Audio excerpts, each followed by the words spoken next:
10 বছর আগে ছিল 1:3 এবং 5 বছর পরে হবে কত 2:3।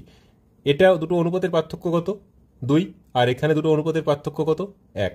দুটো অনুপাতের পার্থক্য দু জায়গাতেই আমাকে সমান করতে হবে, সেই জন্য কী করবো, একে 2 দিয়ে গুণ করে দেবো। তাহলে কি হচ্ছে 2 2 4 2 3 6। এবারে দেখো এটা 1 থেকে 4 3 বাড়লো, আর এটাও 3 থেকে 6 3 বাড়লো। মানে এই 3 ইউনিট কিসের জন্য বাড়লো, একটা 10 বছর আগে একটা 5 বছর পরে, মানে টোটাল 15 বছরের গ্যাপ হচ্ছে। এই 3 বেড়ে যাওয়া মানে 3 ইউনিট বাড়লো বা 3 অনুপাত বাড়লো, এটা ইকুয়ালস টু 15 বছর। তাহলে 1 ইউনিট বা 1 অনুপাত ইকুয়ালস টু 5 বছর। এখানে কি বলেছে, বর্তমান বয়সের অনুপাত।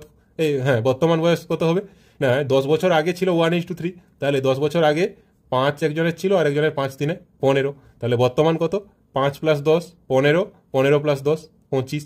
বর্তমান দুজনের বয়স হয়ে গেল 15:25। তাহলে কেটে দাও 5 3 5 5, তাহলে 3:5 হয়ে যাবে বর্তমান বয়স।